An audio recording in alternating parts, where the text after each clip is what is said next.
The topic is investment multiplier. What we mean by the investment multiplier? A change in the investment spending will affect output and therefore employment.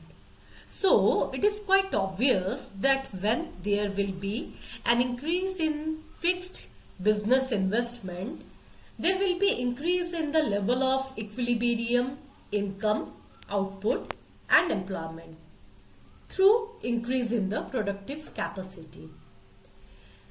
The operation of the multiplier ensures that a change in the investment causes a change in income output by an amplified amount, which is a multiple of the change in the investment. If we look at the formula here, K, that is the multiplier, multiplied by change in the investment is equal to nothing but the change in the income. What this formula implies? The multiplier is the number, this multiplier is that number by which the change in investment must be multiplied in order to determine the resulting change in the income and output. So, one of the formula to find it out, change in the income, if we multiply it by change in the investment, we will get it. Therefore, we can say what we mean by the investment multiplier. Investment multiplier is nothing. It is the ratio of change in the national income due to change in the investment. So, we can say that investment multiplier is the ratio of the change in final income due to the change in the initial investment. So, K is nothing but the ratio between delta Y and delta I. The two other formula to find it out the multiplier are K is equal to 1 by 1 minus MPC and K is equal to 1 by MPS. Now the question arises, how we have derived the last two formulas, these two formulas, how we have derived. Let us find it out. We know that in the equilibrium condition, income is nothing but is equal to consumption plus investment. This is our first step. In the next step, both the right hand side and the left hand side is multiplied by delta.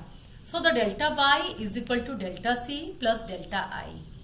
Now in the next step, what we have done, multiplied both the sides by delta Y.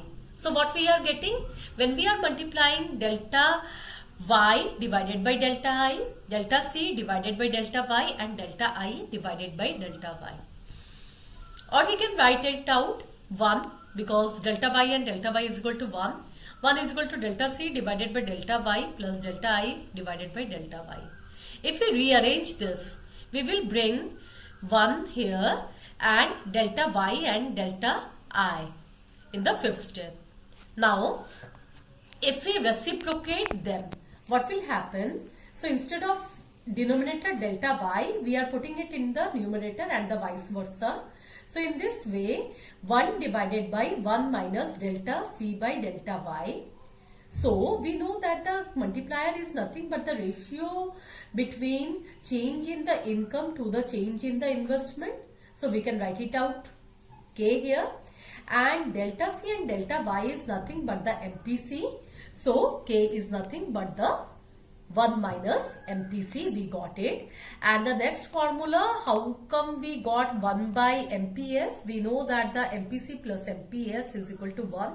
Hence the MPS is equal to 1 minus MPC. So instead of 1 minus MPC, we can easily put 1 by MPS. In this way, we have derived the formula, that is the K is equal to 1 by MPC or K is equal to 1 by MPS. we will now understand the multiplier with the help of a diagrammatic representation. Here, first diagram I have taken is with the help of the aggregate demand and aggregate supply approach. Now, with the help of aggregate demand and aggregate supply approach, we know that the equilibrium level of income and output is determined at that point where the planned aggregate demand is equal to its planned aggregate income. That means the planned aggregate demand is this AD plus I, and planned aggregate supply is AS. So, the equilibrium point is A, because this is here the aggregate demand is equal to the aggregate supply, and the equilibrium level E of income and output is nothing but the OY. Here we assume that the investment expenditure is autonomous.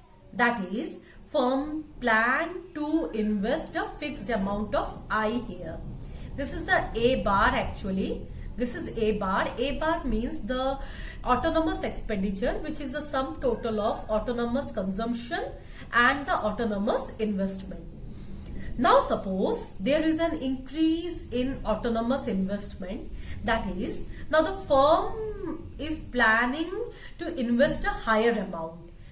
That is delta I. Initially I was there. See, AD is equal to C plus I. Initially I was invested, and now the firm is planning to invest more. That is the delta I.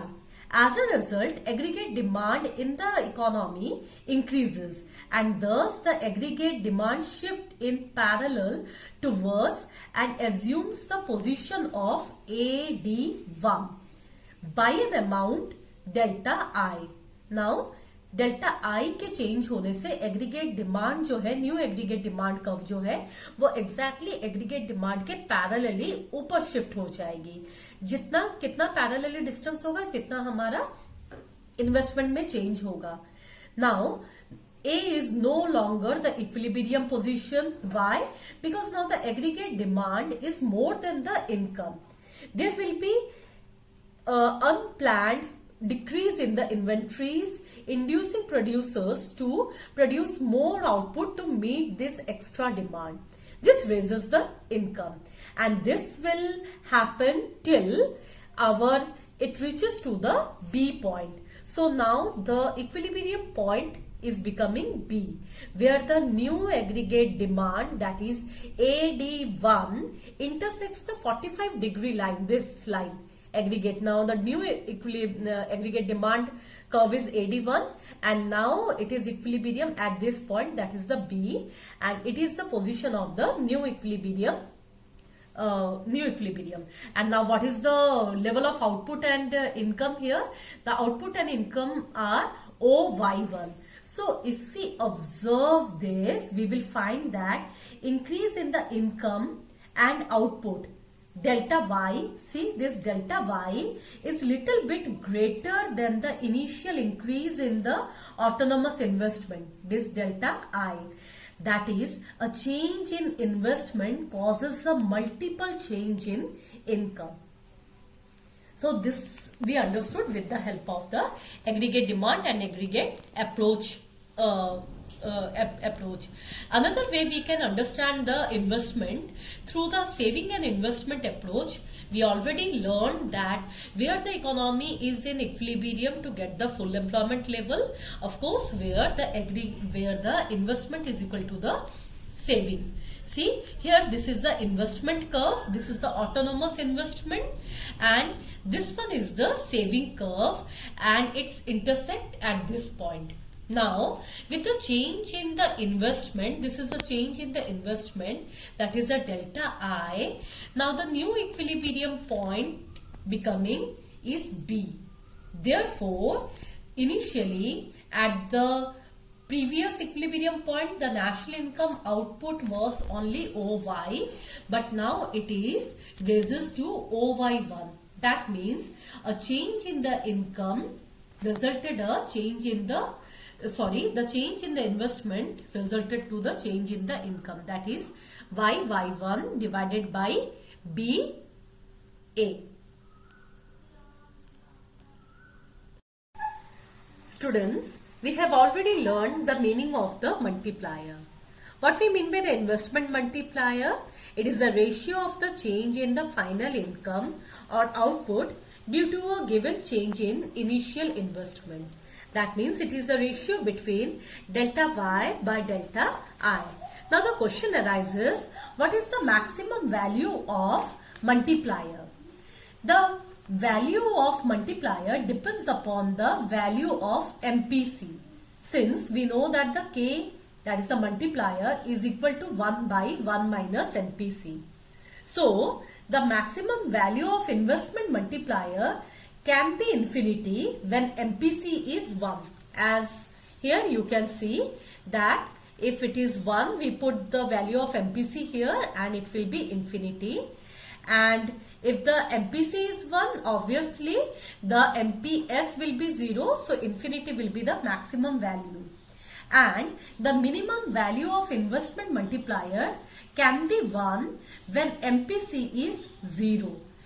K is equal to 1 by 1 minus MPC. So, in this way, we will get 1. And minimum value of investment multiplier, we can also find it out with the help of MPS. Say suppose the MPS is 1. Therefore, K is equal to 1 by MPS. 1 by 1 is equal to 1. Now, the next and a very interesting topic is the relationship between the multiplier and the marginal propensity to consume. MPC and propensity to consume. We have already in the previous one we learned that totally the value of multiplier depends upon the propensity to consume, marginal propensity to consume. If MPC is 1, we will get the maximum value of multiplier, that is infinity. If MPC is 0, we will get the minimum value of multiplier, that is the 1. So there is a positive relationship between MPC and multiplier. It means when MPC increases, the multiplier also increases and vice versa. Thus, we can see that the coefficient of investment multiplier carries a direct relationship with the growth in an economy. That is, higher the MPC, more chances of growth exist in an economy. Let us discuss the relationship between MPS and the multiplier. Since K is equal to 1 by 1 minus MPC and 1 minus MPC is nothing but the MPS, therefore the value of the multiplier is equal to K is equal to 1 by MPS. Therefore, there exists a negative and inverse relationship between K and MPS. See, when MPS increases, K decreases and vice versa. Thus, if the MPS in an economy increases, it decreases the multiplier. That means the change in the income will be lesser.